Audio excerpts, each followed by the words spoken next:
نحمده ونصلي على رسوله الكريم أما بعد فقد قال الله تبارك وتعالى في القرآن المجيد والفرقان الحميد فأعوذ بالله من الشيطان الرجيم بسم الله الرحمن الرحيم يا أيها الذين آمنوا أطيعوا الله وأطيعوا الرسول وأولي الأمر منكم وقال تبارك وتعالى يا أيها الذين آمنوا ادخلوا في السلم كافة ولا تتبعوا خطوات الشيطان إنه لكم عدو مبين صدق الله العظيم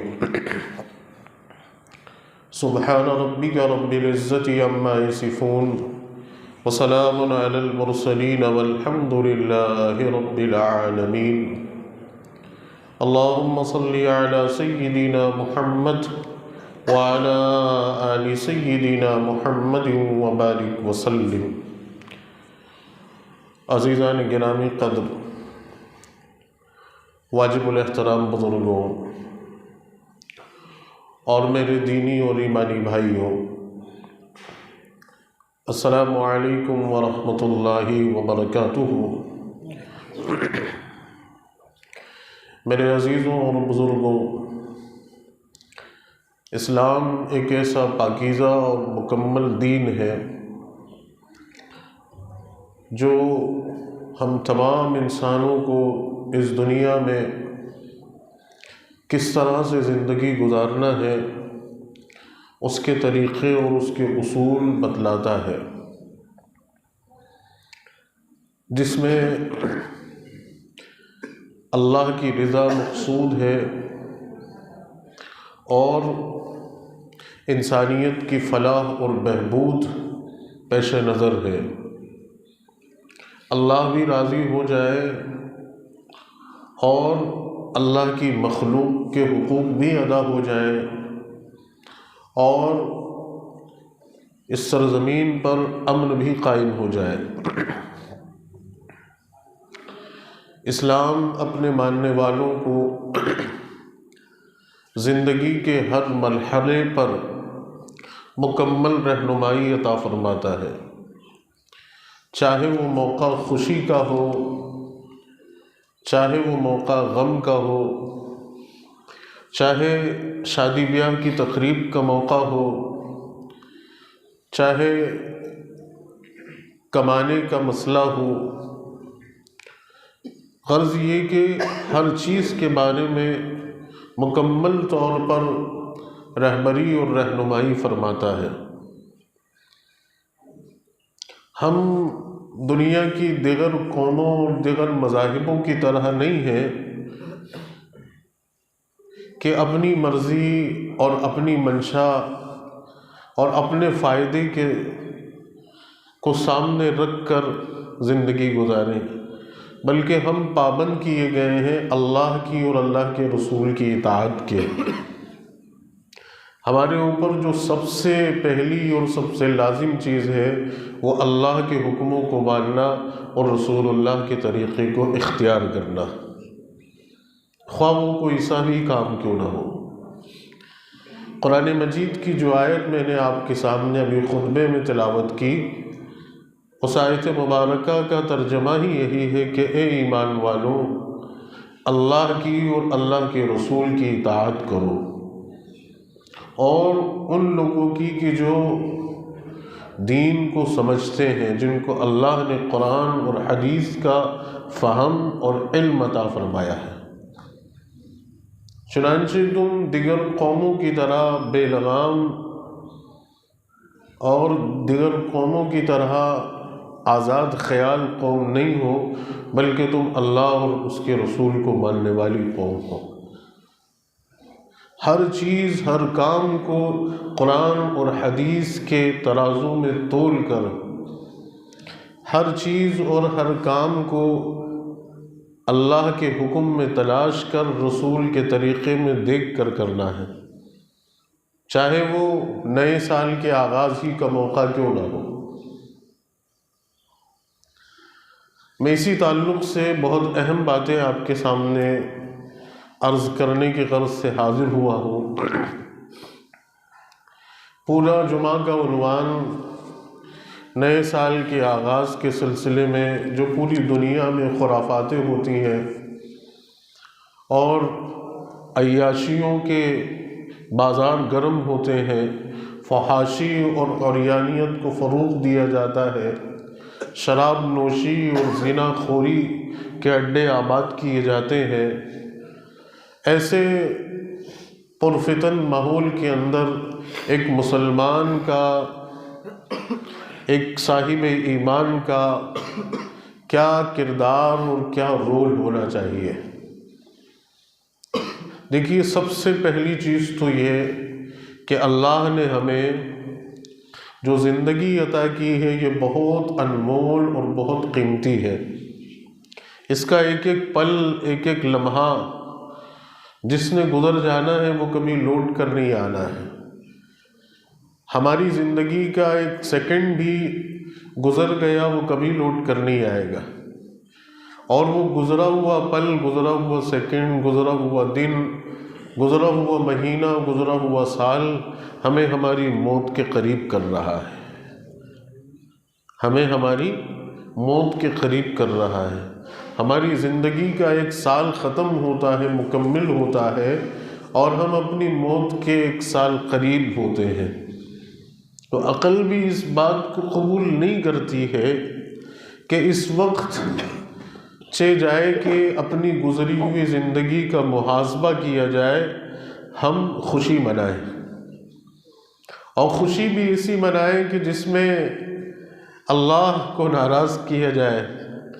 تو یہ تو عقل مندی کی بات نہیں ہوئی، یہ تو ایمان والوں کا شائبہ نہیں ہوا، یہ تو صاحب ایمان کا معاملہ نہیں ہوا، جہاں سال کے اختتام پر اسے اپنی گزری ہوئی زندگی کا محاسبہ کرنا تھا، کہ وہ سوچتا اور بیٹھتا کہ میری زندگی کا ایک سال ختم ہو رہا ہے، میں اپنی موت کے قریب آ رہا ہوں، میں نے اپنی گزری ہوئی زندگی کو کس طریقے سے گزارا، میں نے کیا حاصل کیا، کیا کھویا، میں نے کیا کمایا اور کیا گوایا، میں نے اللہ کو راضی کیا یا وہ کام کیے جو اللہ کو ناراض کرنے والے تھے۔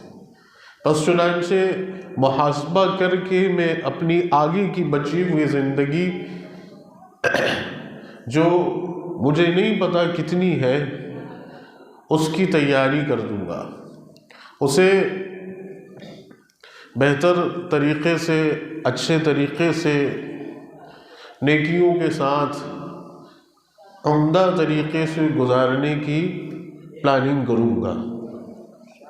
یہ کام ہونا چاہیے تھا۔ اسی کے ساتھ ساتھ چونکہ یہ 2022 مکمل ہوتا ہے، بس اس کے آخر کی تاریخیں ہیں، آنے والے کچھ دنوں بعد 2023 شروع ہوگا۔ یہ ایک تقویمی نظام ہے، ایک تاریخ کا نظام ہے جو دنیا میں چل رہا ہے، ایک کیلنڈر ہے جو ساری دنیا میں عام ہے۔ دیکھیے، ہر چیز اپنے پیچھے ایک پس منظر رکھتی ہے، اور اس کے پیچھے ایک پیغام اور ایک مقصد ہوتا ہے۔ یہ جو تاریخ ہے اس کا بھی اپنا ایک پس منظر ہے، یہ جو عیسوی کیلنڈر ہے اس کا اپنا ایک پس منظر ہے، اپنی ایک تاریخ ہے، اپنا ایک مقصد ہے، اس کو سمجھنا بھی چاہیے۔ اسی کے ساتھ ساتھ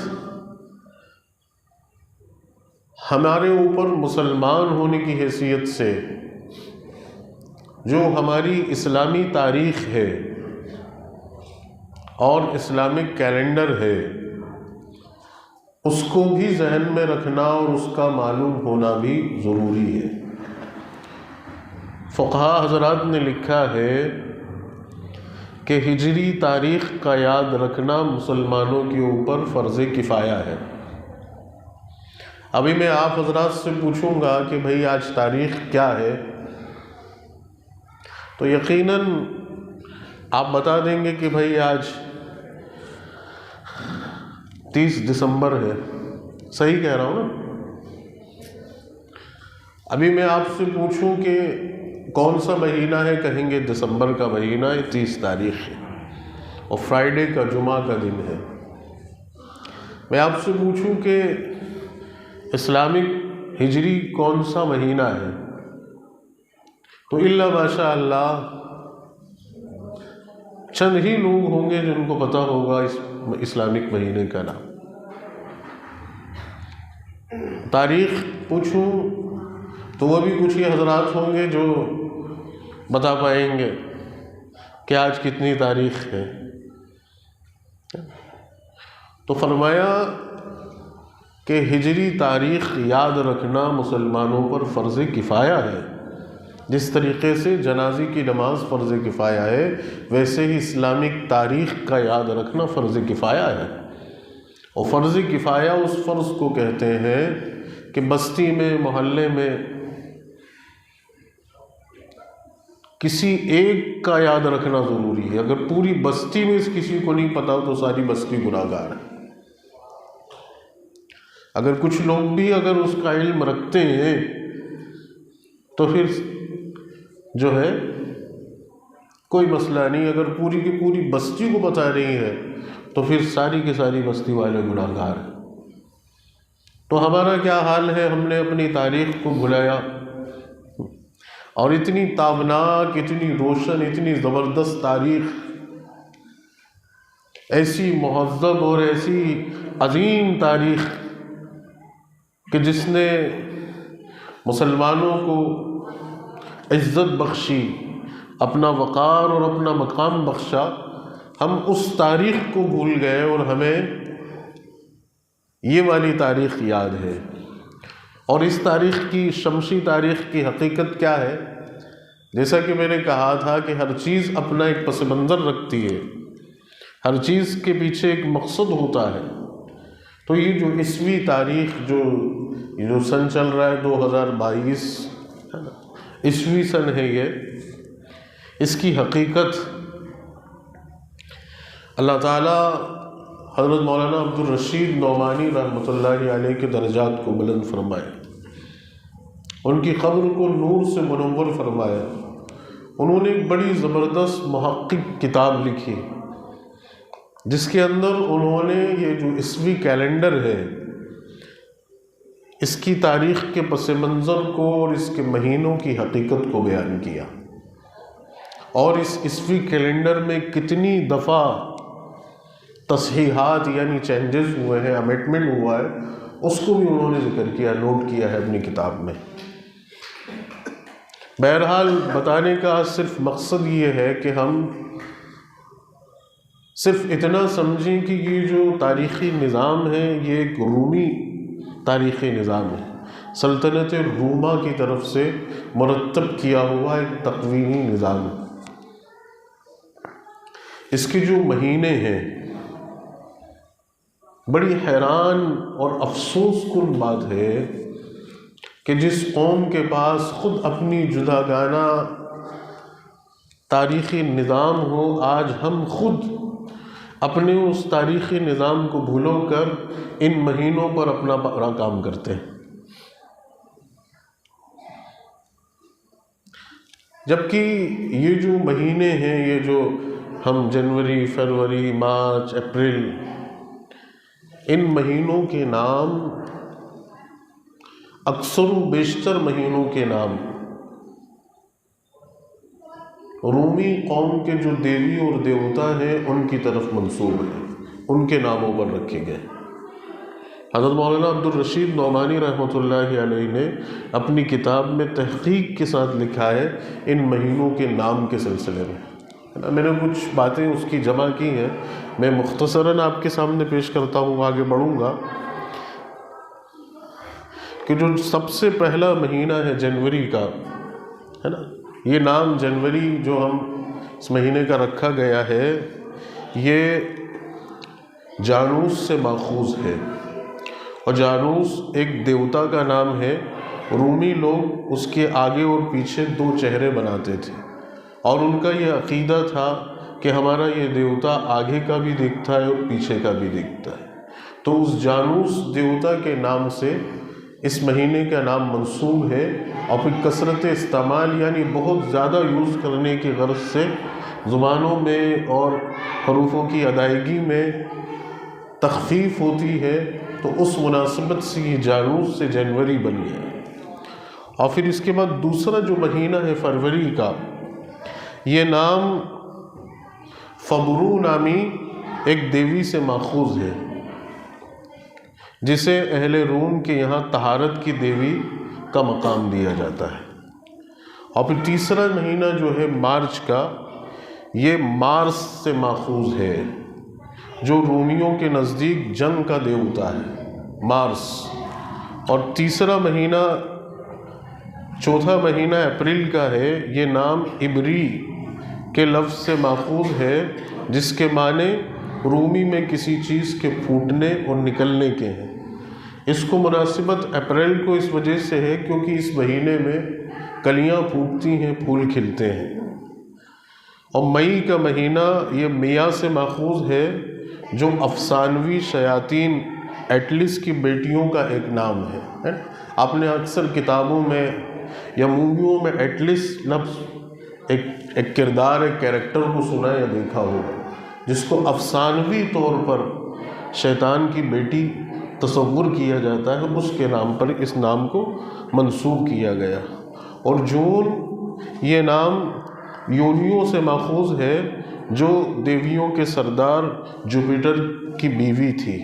یہ کیریکٹر بھی، یہ نام بھی آپ نے جو ہے اکثر پڑھا ہوگا بک کے اندر، یا آپ نے دیکھا ہوگا کسی فلم کے اندر جوپیٹر کے نام سے۔ اور اس کے بعد اگلا ہے جولائی، یہ تقویم کے بانی جولیس، جو قیصر جولیس روم کا جو بادشاہ تھا، اس کی یاد کے طور پر اس مہینے کا نام جولائی رکھا گیا۔ اس کے بعد اگلا اگست ہے، رومیوں کے پہلے بادشاہ جولیس قیصر کے جانشین اگسطس کی یادگار کے طور پر اس مہینے کا نام اگست رکھا گیا۔ اور اس کے بعد ستمبر، اس کے معنی ہے 7واں مہینہ، جبکہ تقدیمی اصول کے مطابق مارچ سال کا پہلا مہینہ شمار کیا گیا ان کے یہاں، لیکن سلسلے وار اس کو جو ہے اس مقام پر رکھا گیا ہے 9ویں درجے پر۔ اور اس کے بعد اکتوبر ہے، اس کے معنی 8واں مہینہ، نومبر ہے، اس کے معنی ہے 9واں مہینہ، اور دسمبر اس کے معنی ہے 10واں مہینہ، جبکہ تقدیمی اصول کے مطابق مارچ کو پہلا مہینہ گردانا جاتا ہے۔ اور آپ سمجھتے ہیں اس چیز کو کہ فائنینشلی ایئر کہاں سے شروع ہوتا ہے اور کہاں اس کا ختم ہوتا ہے۔ تو یہ پورا کی پورا ایک تقدیمی نظام ہے۔ اس میں اکثر و بیشتر مہینوں کے نام آپ نے سماعت کیے کہ یونانی اور رومی دیوی اور دیوتاؤں کی طرف منسوب ہے۔ یہ اس کا پس منظر ہے، یہ اس کے حقائق ہیں، کیونکہ ہر قوم اپنی تاریخ کو، اپنے کلچر کو، اپنی تہذیب کو، اپنی ثقافت کو فروغ دیتی ہے، اور وہ اسے فروغ دینے کے لیے، اسے قائم اور دائم رکھنے کے لیے اس کے لاجکس کو، اس کے حقائق کو زندہ رکھتی ہے۔ ہماری تاریخ، ہماری تہذیب، ہماری ثقافت، چونکہ ہم اس قدر نالائق ہو گئے ہیں کہ ہم نے اپنی تاریخ کو، اپنی تہذیب کو، اپنی ثقافت کو خود اپنے ہاتھوں سے مٹا دیا ہے۔ ہم نہیں جانتے، ہم نیو ایئر کا سیلیبریشن منانے کی تیاری تو کر رہے ہیں، ہم سال کے اینڈنگ میں 31 کا انتظار تو کر رہے ہیں، ہم پکنک جانے کی اور رات میں تفریح کرنے کی، ہے نا، یا کسی سیلیبریشن کی جگہ کو جانے کی، یا اسے دیکھنے کی، وہاں جا کر انجوائے کرنے کی پلاننگیں تو کر رہے ہیں، پلان تو بنا رہے ہیں، لیکن ہمیں ہماری اسلامی تاریخ کا علم نہیں ہے۔ تو غور کرنے والی بات ہے، سمجھنے والی بات ہے کہ جس قوم کی اتنی زبردست تاریخ ہے، کہ جس سے ایک بڑا زبردست نظام دنیا میں وجود میں آیا، وہ تاریخ ہمیں پتہ نہیں ہے۔ اسلامی کیلنڈر جس کا آغاز اور جس کو منسوب کیا گیا ہجری کی طرف محرم کے مہینے سے شروع ہوتا ہے اور ذی الحج پر اس کا اختتام ہوتا ہے۔ اس تاریخ کا بھی ایک بڑا زبردست پس منظر ہے۔ حضرت عمر رضی اللہ تعالیٰ عنہ کے دور خلافت میں اسلامی تاریخ کا ایک نظام طے کیا گیا۔ جب اسلام عرب و عجم میں پھیل چکا تھا، عرب سے نکل کر عجم کے بیشتر علاقوں میں، عراق میں، ایران میں اور مشرق وسطیٰ میں رومن امپائرز تک اسلام پہنچ چکا تھا۔ الگ الگ تہذیبیں، الگ الگ قومیں، الگ الگ کلچر کے لوگ اسلام میں داخل ہو چکے تھے۔ الگ الگ ملکوں میں اسلامک حکومتیں، اسٹیٹس، ریاستیں قائم ہو چکی تھیں، اور ایک بڑا زبردست نظام دنیا کے اندر وجود میں آ چکا تھا۔ ایک للہی نظام، ایک توحید پر اور ایک اللہ کو ماننے پر مبنی نظام دنیا کے اندر قائم ہو چکا تھا۔ حضرت ابو موسیٰ اشعری رضی اللہ تعالیٰ عنہ نے حضرت عمر رضی اللہ تعالیٰ عنہ کو خط لکھا کہ امیر المومنین، اسلام عرب سے نکل کر عجم تک پھیل چکا ہے، جگہ جگہ پر اسلامی ریاستیں قائم ہو چکی ہیں، الگ الگ علاقوں کے الگ الگ گورنرز ہیں، آپ کی طرف سے خطوط پہنچتے ہیں، آرڈرز پہنچتے ہیں، لیکن ان خطوطوں پر تاریخ رقم نہیں ہوتی کہ آپ کا یہ آرڈر کب ڈسپیچ ہوا ہے، کب پہنچا ہے، کب سے اس حکم کو نافذ کرنا ہے، اس کی ڈیڈ لائن کیا ہوگی۔ اس چیز کا علم لوگوں کو نہیں ہے، تو کیوں نہ ہم ایک تاریخ طے کریں کہ جس سے آسانی ہو جائے کہ فلاں تاریخ کو لیٹر ڈسپیچ ہوا ہے، فلاں تاریخ کو موصول کیا گیا ہے، اور فلاں تاریخ سے اس حکم کو نافذ کیا جانا ہے۔ حضرت عمر رضی اللہ تعالیٰ عنہ نے فرمایا کہ بڑی مناسب رائے ہے۔ اس پر ورکنگ کرنے کے لیے آپ نے اکابر صحابہ کو جمع کیا، الگ الگ علاقوں سے جو صحابہ دین کی غرض سے سرزمین مقدسہ سے، مدینہ المنورہ سے جو ہے دوسرے علاقوں میں دین کو پھیلانے کے لیے نکل چکے تھے، ان کو بھی بلایا گیا، اکابر صحابہ کو۔ اور پھر مشورہ ہو رہا ہے کہ ہم اپنی تاریخ کا آغاز کہاں سے کریں، تو 4 رائے علماء نے درج کی ہیں کہ 4 قسم کی رائے آئی۔ پہلی جماعت نے فرمایا، پہلی رائے جو تھی وہ یہ تھی کہ ہم اپنی تاریخ کا آغاز نبی پاک صلی اللہ علیہ وسلم کی ولادت کی تاریخ سے رکھتے ہیں، یعنی آپ صلی اللہ علیہ وسلم کی پیدائش کے دن سے رکھتے ہیں۔ ایک رائے آئی کہ نہیں، ہم اپنی تاریخ کا آغاز اعلان نبوت کی تاریخ سے رکھتے ہیں کہ جس تاریخ میں اللہ کے رسول نے نبوت کا اعلان فرمایا، وہاں سے ہم اپنی تاریخ کا آغاز کرتے ہیں۔ ایک رائے آئی کہ نہیں، ہم اپنی تاریخ کا آغاز ہجرت کی تاریخ سے رکھتے ہیں کہ جہاں جس تاریخ سے اللہ کے رسول نے ہجرت فرمائی، اس تاریخ کو ہم اپنی تاریخ شمار کرتے ہیں۔ ایک رائے آئی کہ نہیں، ہم اپنی تاریخ کا آغاز رسول اکرم صلی اللہ علیہ وسلم کی وفات کے دن سے، وفات کی تاریخ سے رکھتے ہیں۔ اب چونکہ یہ 4 رائے صحابہ اکرام نے اپنی طرف سے پیش کی، حضرت عمر رضی اللہ تعالیٰ عنہ نے فیصلہ کرنا تھا۔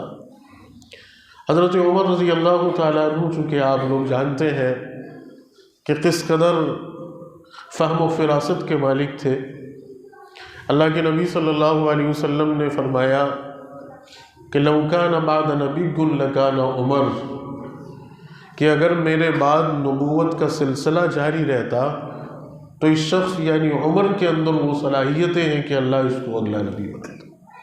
ایسی فہم و فراست کے مالک امیر المومنین، آپ نے جو ہے ان رائوں پر غور کی اور ایک ایک کو سامنے رکھ کر جو ہے فرمانا شروع کیا کہ دیکھو نبی پاک صلی اللہ علیہ وسلم کی جو ولادت کی تاریخ ہے اس میں اختلاف ہے، آپ کی پیدائش کی تاریخ میں اختلاف ہے، تو ہم نہیں چاہتے کہ ہماری تاریخ کا آغاز کسی اختلاف کی بنیاد پر ہو، اور آپ کی نبوت کے اعلان کی تاریخ میں بھی اختلاف ہے، تو یہ رائے بھی جو ہے رد کر دی گئی، اور جو دو رائے بچی ہیں ان میں سے ایک رائے جو تھی وہ یہ تھی کہ رسول اکرم صلی اللہ علیہ وسلم کی وفات کی تاریخ کو ہم اپنی تاریخ کے آغاز کا حصہ بنائیں، تو آپ نے فرمایا کہ وہ دن اور وہ تاریخ مسلمانوں پر بڑا گراں گزرا ہے، بڑے افسوس اور بڑے غم کا موقع تھا، تو اس چیز کو بھی رد کیا جائے۔ اب صرف ایک رائے باقی رہتی ہے ہجرت والی، تو آپ نے فرمایا کہ بتاؤ اسلام کو اور مسلمانوں کو عزت کب سے ملی ہے؟ اسلام اپنے نظام کے ساتھ اور مسلمان اپنی عزت کے ساتھ اور اپنے مرتبے کے ساتھ کب سے جینے لگے ہیں؟ تو سب نے فرمایا کہ وہ ہجرت کا موقع تھا، کہ ہجرت کے بعد سے اسلام اور مسلمانوں کو عزت ملی ہے، ہجرت کے بعد سے اسلام کا غلبہ ہوا ہے، اور ہجرت کے بعد سے مسلمان آزادانہ طور پر اللہ کی عبادت کرنے کے مستحق قرار دیے گئے ہیں۔ تو حضرت عمر رضی اللہ تعالیٰ عنہ نے فرمایا کہ ہم اپنی تاریخ کا آغاز ہجرت سے کریں گے، کہ جس سے اسلام کو اور مسلمانوں کو عزت ملی۔ مقصود یہ ہے کہ اسلام اور مسلمانوں کی عزت اللہ کے نزدیک کتنی اہم ہے کہ جس سے اسلامی تاریخ کا آغاز ہوتا ہے۔ اور جو پچھلی تین رائے ہیں، ان تین رائوں پر بعد میں علماء نے کلام کیا ہے۔ پہلی اللہ کے رسول کی ولادت کی تاریخ، دوسری رسول اللہ کی نبوت کے اعلان کی تاریخ، اور تیسری رسول اللہ کی وفات کی تاریخ۔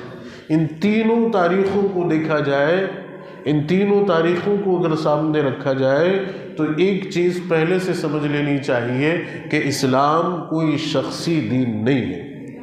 اسلام شخصیت پرستی کا نام نہیں ہے کہ کسی ایک شخصیت کی طرف چیزوں کو منسوب کر دیا جائے، بلکہ اسلام اللہ کا دین ہے،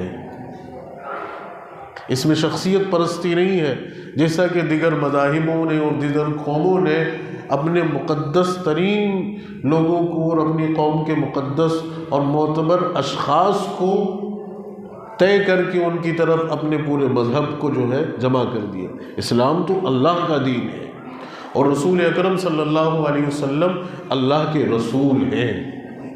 تو بس چنانچہ ان تینوں رائوں میں یہ کہیں نہ کہیں ہو سکتا تھا کہ اسلام کسی شخصیت کی طرف منسوب ہوتا، تو وہ اشکال بھی، وہ اعتراض بھی ختم ہوتا ہے، اور تاریخ کا آغاز ہوتا ہے اسلام کی سربلندی سے اور مسلمانوں کی عزت و توقیر سے۔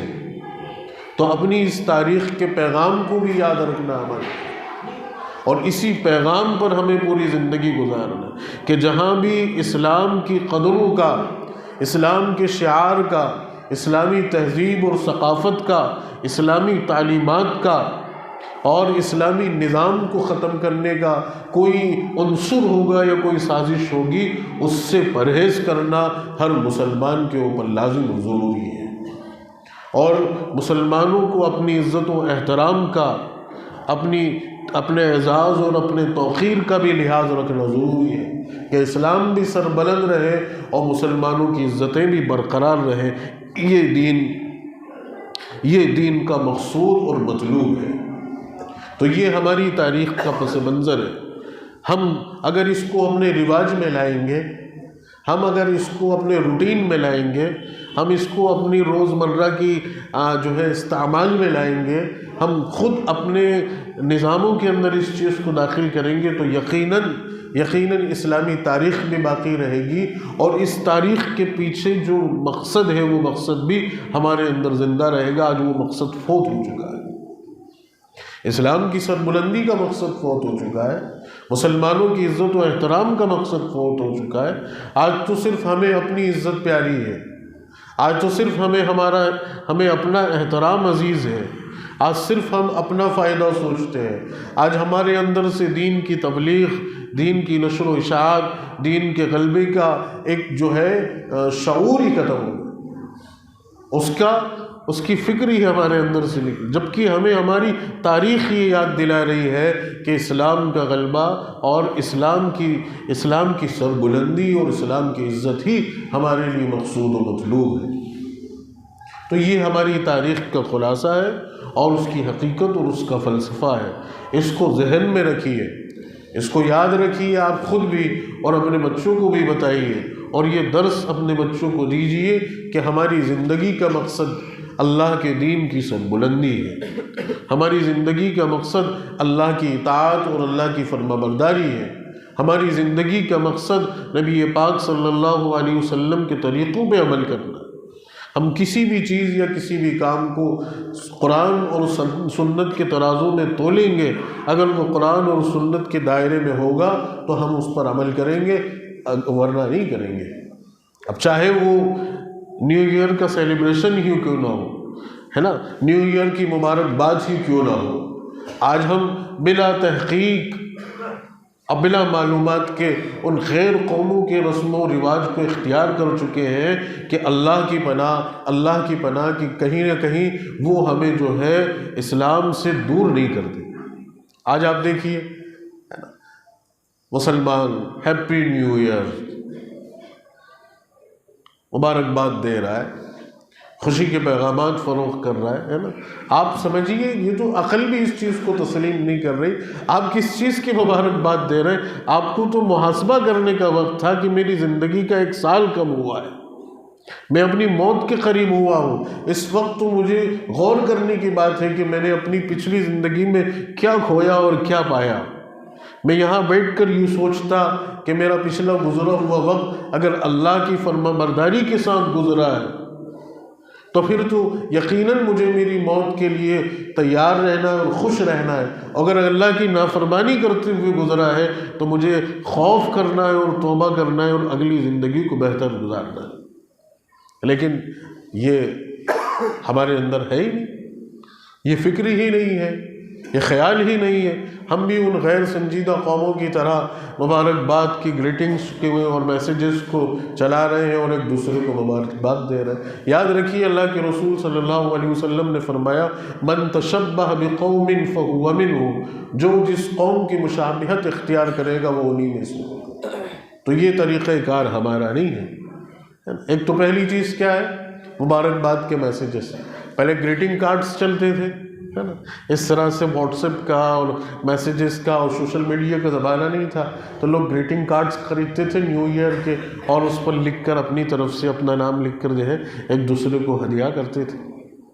تو ایک گریٹنگ کارڈز والی بات، میسیجز والی بات ہماری تہذیب نہیں ہے، ہمارا دین اس بات کی اجازت نہیں دیتا ہے۔ دوسری چیز جو ہے، رات 31 دسمبر کو رات 12 بجنے کا انتظار کرتے ہیں، آتش بازی ہوتی ہے، کیک کاٹے جاتے ہیں اور سیلیبریشن فوراً ادھر 12 بجے گھڑی میں، اور جو ہے وہ نیو ایئر کے میسیجز شروع، کچھ لوگ تو ایڈوانس میں ہی چلا دیتے ہیں، پہلے ہی جو ہے نیو ایئر کی مبارکباد آپ کو۔ تو آتش بازی ہوتی ہے، پٹاخے پھوٹتے ہیں، کیک کاٹے جاتے ہیں، مبارکبادی دی جاتی ہے۔ اور اگلی چیز جو ہے وہ یہ ہے کہ توہمات کہتے ہیں، کچھ تو رسم ہوتی ہے اور کچھ علاقے کے رواج ہوتے ہیں اور کچھ بدعقیدگیاں ہوتی ہیں جو غیر قوموں کا شیوا ہے، مسلمانوں کا نہیں۔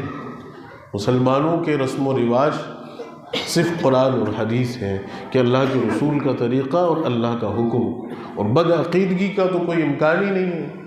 لیکن قوموں کے اندر وہ بدعقیدگی کی بیماری ہے، آج کل مسلمانوں میں بھی ہوگی۔ کیا ہوتا ہے کہ بھئی سال کا پہلا دن ہے، آج سارے کام ہم نے اچھے کرنے ہیں، آج کوئی برا کام نہیں کرنا، آج رو مت، اگر روتے روتے سال کا آغاز کرو گے تو سارا سال رو گیا۔ آج جو ہے نئی چیز خریدنا ہے، پرانی چیزوں کو باہر کرنا ہے۔ ہے نا، سال کی برکت حاصل کرنے کے لیے مسلمانوں میں بھی ہو رہا ہے۔ مائیں بچوں سے کہہ رہی ہیں کہ آج تو سال کا پہلا دن ہے، 1 جنوری ہے، نالائق پچا رہا ہے، سارا سال پچائے گا، اس کو چپ کرو۔ بچہ رو رہا ہے تو اس کو چپ کیا جائے۔ سمجھدار قسم کے لوگ بھی اس کو سمجھ رہے ہیں۔ تو یہ توہمات، بد عقیدگی مسلمان کا یہ عقیدہ نہیں ہے۔ مسلمان اگر اس عقیدے سے جیتا ہے کہ اس چیز سے مجھے یہ ہو جائے گا تو اس کا ایمان سلب ہے۔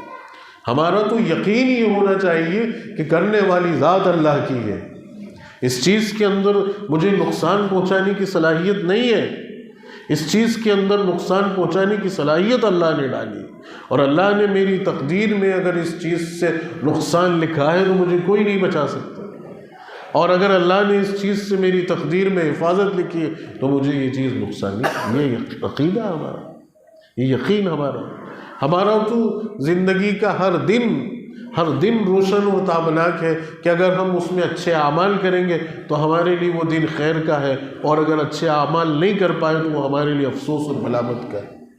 حضرت عبداللہ ابن مسعود رضی اللہ تعالیٰ عنہ، حبر الامہ کا لقب اللہ کے رسول صلی اللہ علیہ وسلم نے دیا۔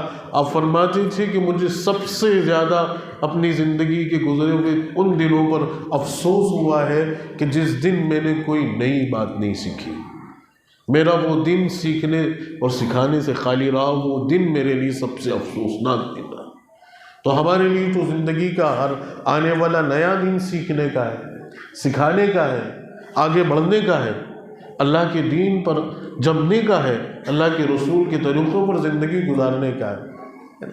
تو یہ توہمات، مبارکباد ہوئی ہے نا، جشن اور سیلیبریشن ہوا، اور اس کے بعد توہمات، یہ وہم اور یہ ساری چیزیں ہوئی۔ اگلی چوتھی چیز ہے وہ پکنکس ہوتے ہیں۔ وہ ہالیڈے پلان ہوتا ہے پوری فیملی کا، بھئی ہم جو ہے نیو ایئر سیلیبریشن کے لیے یورپ جا رہے ہیں، ہم دبئی میں جو سیلیبریشن ہو رہا ہے اس میں جا رہے ہیں، ہم فلاں ملک میں جا رہے ہیں، ہم یہاں جا رہے ہیں، یا اپنی اپنی گنجائش کے مطابق کہ چلو بھئی کم از کم چھٹیاں ہیں، ہے نا، 2-4 دن کی چھٹیاں ہی ہیں تو کہیں اڑوس پڑوس میں کہیں گھوم لیا جائے۔ اسلام سیر و تفریح سے منع نہیں کرتا، بہت اچھے سے یاد رکھیے۔ اسلام کبھی بھی انسان کے فطری جذبات کو کچلنے کی بات نہیں کرتا۔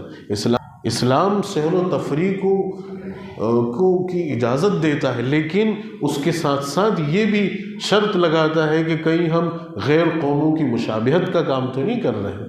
گھومیے، آپ جائیے، آپ اپنے بچوں کو سیر کرائیے، شریعت کے دائرے میں اپنے گھر کی مستورات کو، خواتین کو لے جائیے، برقعے اور پردے کی رعایت کے ساتھ آپ سیر و تفریح کریے۔ یہ نہیں کہ بیوی جو ہے گھر کے اندر تو بڑی پردے کے دائرے میں رہتی ہے، اور کیرلا گئے اور کشمیر گئے، سب سے پہلا کام یہ کرا کہ اس کا جو ہے وہ لباس اترایا، اور اس کے لیے ایک جو ہے ویسٹرن لباس، چونکہ اب تو اس قوم کی مزاج اور اس کی جو ہے اس کی نقل کرنی ہے نا، مجھے ہالیڈے ویکیشن میں نے پلان کیا ہے تو مجھے تو میری بیوی کو بھی اس میں گھمانا ہے، تو وہ سب کرایا دھول ہو گیا۔ گھر کے اندر 4 دیواری کے اندر بیچاری شریعت کے دائرے میں تھی، وہ گھر لے جا کے اسے ننگا کر دیا۔ تو اسلام اس کی اجازت نہیں دیتا۔ اپنے لباس کو، اپنے دین کو پیش نظر رکھتے ہوئے، شریعت کے دائرے میں کام کرتے ہوئے آپ اپنے گھر والوں کو، اپنے گھر کی مستورات کو تفریح کروائیے۔ اللہ کے رسول صلی اللہ علیہ وسلم کی کتنا زبردست عمل ہے آپ کا کہ آپ حضرت عائشہ رضی اللہ تعالیٰ عنہ سے ان کے مزاج کو دیکھ کر کہہ رہے ہیں کہ چلیے عائشہ دوڑ لگاتے ہیں۔ اس سے زبردست تفریح کیا ہوگی؟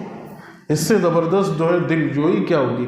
آج لوگ گھومنے جاتے ہیں اور برقعے اور پردے کو، جیسا میں نے کہا، سب سے پہلے اتارتے ہیں۔ اس کی اجازت نہیں، ننگے پن کی اسلام اجازت نہیں دیتا۔ کسی بھی قوم کی مشابہت کی آج عام رواج ہے، تھوڑا سا اس پہ بھی بول لوں، عام رواج ہے آج جو ہے برتھ ڈے سیلیبریشن کرنے، اللہ کی پناہ، نمازیں بھی پڑھ رہے ہیں اور اسٹیٹس بھی لگا رہے ہیں، یعنی آج جو ہے ہاردک شبھ کامنائیں، جنم دن کی ہاردک شبھ کامنائیں۔ کچھ لوگ تو ایسے ہیں کہ جن کا ایک دن بھی خالی نہیں جاتا مبارکباد سے، یوم پیدائش کی مبارکباد، ٹھیک۔ اس سے بڑی بے غیرتی کی بات کہ ویڈنگ اینیورسری کی مبارکباد، یہ بے غیرتی. دیکھیے آپ اب عورتوں کا بھی اسٹیٹس لگا رہے ہیں، بیویوں کا بھی فوٹو آ رہا ہے، باپ اپنی بیٹی اور اپنے داماد کا اسٹیٹس لگا کے مبارکباد دے رہا ہے کہ ہیپی ویڈنگ اینیورسری، ہے نا. اور وہ خاندان کے لوگ اس پہ کمنٹس کر رہے ہیں کہ مبارک ہو، خوش آمدید ہو، اللہ برکت دے. غیروں کے طریقوں پہ چلنے سے برکت ہوتی تو وہ سارا سال اس بیوی کو مارو، ایک دن اس کو جو ہے کہیں جا کے کھانا کھلا دو اور اس کو جو ہے کچھ چھوڑا سا تحفہ دے دو. یہ حقوق ہے؟ حقوق تو یہ کہتے تھے کہ ساری زندگی اس کے حقوق ادا کرو، سال بھر دوسری عورتوں کے ساتھ افیئر چلاؤ اور شادی والی رات آ کے بیوی کو خوش کر دو. یہ اسلامک نظریہ ہے، یہ اسلامی تہذیب ہے، یہ اسلامک کلچر ہے. ارے بیویوں کا اب آپ کہیں گے کہ ہمیں تو ہماری بیویوں کو خوش کرنے سے روک رہے ہیں، ہمیں تو ہماری بیویوں کو مبارکباد دینے سے روک رہے ہیں، کچھ چھوٹا موٹا رشتہ ہے تو وہ بھی ختم کروانا چاہتے ہیں. سال میں ایک دن تو ایسا ملتا ہے کہ جس سے خوش کر کے وہ سال بھر کے لیے اس کو بیوقوف بنا کے اپنے ساتھ رکھتے ہیں، وہ بھی ختم کروا. نہیں، ایسا نہیں ہے. بیویوں کے حقوق کی رعایت کرنے والا اور بیویوں کے حقوق کو نبھانے والا اس پوری کائنات میں نبی پاک صلی اللہ علیہ وسلم سے عظیم کوئی شوہر نہیں. دیکھیے آپ حضور پاک صلی اللہ علیہ وسلم، کیا آپ نے جو ہے اس طریقے سے اپنی جو ہے ہماری ماؤں کو ان کو جو ہے شادیوں کی تاریخ پر مبارکبادیں؟ نہیں، آپ نے تو زندگی گزار کے دکھایا ہے، ایک ایک کے حقوق ادا کر کے دکھایا ہے. وہ مبارکباد تو یہ ہوتی کہ ہم نبی کے طریقے کو اختیار کرتے. حدیثوں میں ہے، حضرت عائشہ رضی اللہ تعالیٰ عنہ فرماتی ہیں کہ قربان جاؤں میں نبی پاک صلی اللہ علیہ وسلم پر کہ جب آپ گھر میں تشریف لاتے تھے اور میری آنکھ لگ چکی ہوتی تھی تو آپ اتنی آہستگی سے گھر کے اندر داخل ہوتے تھے اور اس بات کا خیال رکھتے تھے کہ میری آہٹ سے ان کی نیند میں خلل واقع نہیں ہو جائے. قربان جاؤں میں نبی پاک صلی اللہ علیہ وسلم کہ میں کھانا بنانے کے لیے بیٹھتی تھی، اگر چولہے میں آگ نہیں جل رہی ہوتی تھی تو آپ خود آگ جلانے بیٹھ جایا کرتے تھے. قربان جاؤں میں نبی پاک صلی اللہ علیہ وسلم پر کہ گھر میں کہیں کوئی کچرا اگر دیکھتے تھے تو آپ خود صاف کر دیا کرتے. اتنے عظیم شوہر، ایسی عظیم مثال ہمارے ساتھ، ایسے عظیم ہمارے آئیڈیل ہیں اور ہم نے ان کو بلا کر ہیپی ویڈنگ اینیورسری یہ مبارکبادیں شروع کر دی. اور اسی کے ساتھ ساتھ ڈے، مدرس ڈے ہو گئے تو فادرس ڈے ہو گئے تو ٹیچرس ڈے ہو گئے تو فلانے ڈے. یہ ہماری تہذیب نہیں ہے، یہ ہماری ثقافت نہیں ہے، یہ ہمارا دین نہیں ہے. ہمارا دین رشتوں کو نبھانا سکھاتا ہے، حقائق کو سکھاتا ہے. ایک دن آپ نے ماں اور باپ کا احترام کر لیا اور خوش ہو گئے، میں نے مدرس ڈے اور فادرس ڈے بنا لیے. اولاد کا احترام ایک دن کر لیا، معلم کا احترام ایک دن کر لیا اور خوش ہو. نہیں، نبی پاک صلی اللہ علیہ وسلم سے سیکھو کہ بیویوں کا احترام، اولاد کی پرورش اور تربیت کیسی آپ نے. بخاری کی روایت ہے کہ اللہ کے رسول صلی اللہ علیہ وسلم جب حضرت فاطمہ الزہرا رضی اللہ تعالیٰ عنہ گھر کے اندر آتی تھی تو آپ صلی اللہ علیہ وسلم کھڑے ہو جائے کرتے. سورج جن کی انگلی کے اشاروں سے اور چاند جن کی انگلی کے اشاروں سے دو ٹکڑے ہو جائے، وہ اپنے لخت جگر اپنی بیٹی کے احترام میں کھڑے ہو رہے ہیں. صحابہ کرام حیران ہوتے تھے اور سیکھتے تھے کہ اللہ کے رسول اپنی بیٹی سے کچھ محبت کریں. اور بخاری کے اندر یہ الفاظ ہیں کہ جب حضرت فاطمہ رضی اللہ تعالی عنہ کو جب حشر میں بلایا جائے گا تو وہاں جب آپ کا نام پکارا جائے گا کہ سیدہ فاطمہ الزہرا رضی اللہ تعالیٰ عنہ، تب بھی اللہ کے رسول کھڑے ہوں گے اور لوگ سر جھکا لیں گے. تو یہ اسلام کی قدریں ہیں، رشتوں کو سکھایا ہے اسلام نے.